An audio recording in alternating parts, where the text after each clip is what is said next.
Greetings campers, my name is David and we're out standing in the rain today to talk about catching rainwater, saving it for a dry day, and doing that out at the farm by planting rain gardens. Every plant, animal, and person on the planet needs water to survive, so we really should treat it like it's really important stuff. And out at the farm, the rain helps our food crops to grow, so it's especially important out at the farm. So we're going to explore ways to catch and save rain at the farm by planting rain gardens. You may wonder why it's raining while the sun's out today. That's thanks to Melissa here, the rainmaker. Now I want you to watch what happens when the rain falls on the flowers over here. Should have seen that coming. Melissa, would you water the flowers? Water the flowers, please. If you step out in a rainstorm and look at the rain falling on flowers and trees and grass, you'll see that it soaks slowly into the ground to give the plants a nice slow drink. Melissa, would you water the driveway, please? But when rain falls on concrete or asphalt driveways and roads or hard roofs, it doesn't have a chance to soak into the ground. Instead, in the city where we've got lots of hard surfaces like this, the water just drains down the hill and causes flooding in basements and flooding in roads and other problems like that. So that's why we build rain gardens, is to catch the storm water that runs off of hard spaces like this.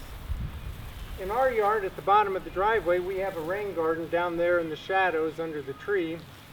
So let's take a look at it. I'll show you how it works, and then we'll talk about building one out at the farm school for their parking area. See the water draining down the driveway here?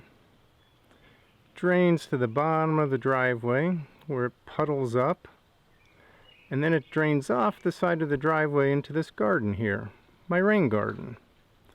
The rain garden is just a garden constructed in a shallow bowl that's a little bit lower than the driveway, so it gives the water a place to drain into. And it's filled with plants that like getting wet on a regular basis. And these plants have deep roots that help the rainwater soak into the soil. So when it rains, the water pools up here in the garden, and then the plants in the soil act like a big sponge that hold the water in the soil for many days after the rainstorm. So the soil here stays nice and moist for up to a week after a rain, which makes the plants really happy. Now the water actually soaks away in less than a day, sometimes in just 4 or 5 hours, so we don't grow any mosquitoes here by having standing water sitting around. And we're going to come back to this garden in a few hours to show you how it's dried out after we've turned off the water here. Okay, we're back at my home rain garden. This is about an hour after we turned off the water to see if the water has started to soak away into the soil. And sure enough, the water is almost gone actually. There's just a little bit left in the bottom of the garden, but it's already soaking deep into the soil. And that is because these plants here have really deep roots, and the roots make little channels down into the soil to help the water soak away. As long as we're talking about ways to catch and store rainwater, I thought I'd also show you my rain barrels. This is the other side of our house. We got these barrels, they were old soda syrup barrels that we cleaned out, cut a hole in the top, put a spigot on the bottom, put a screen on the top of it to keep the leaves out, and then we cut off our downspout here and put this flexible hose onto it.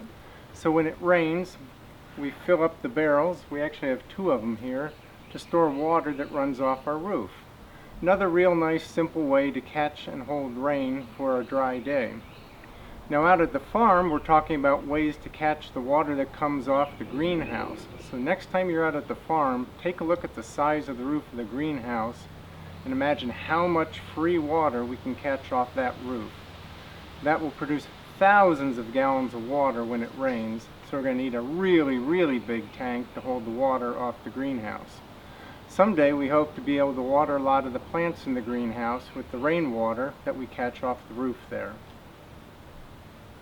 We took a little break to drive across town to my church. I'm standing out in the middle of the parking lot, And at the edge of the parking lot, they too have a rain garden, right over here. But since their parking lot is much bigger than my driveway, their garden is much bigger too. This rain garden is planted like a prairie, full of grasses and wildflowers. Not only does it soak up the water that drains off the parking lot here, it attracts butterflies and bees.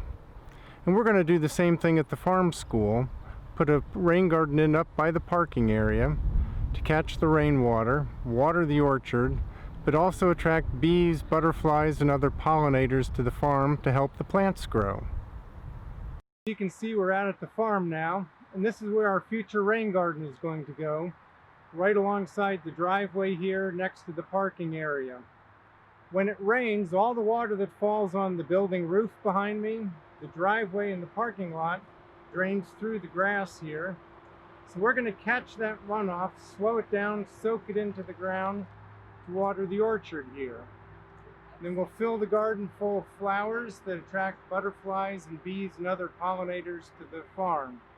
So next time you're out here, take a look at this space and imagine what it will look like with a beautiful flower garden all alongside the driveway here, catching the rainwater and soaking it in for the orchard.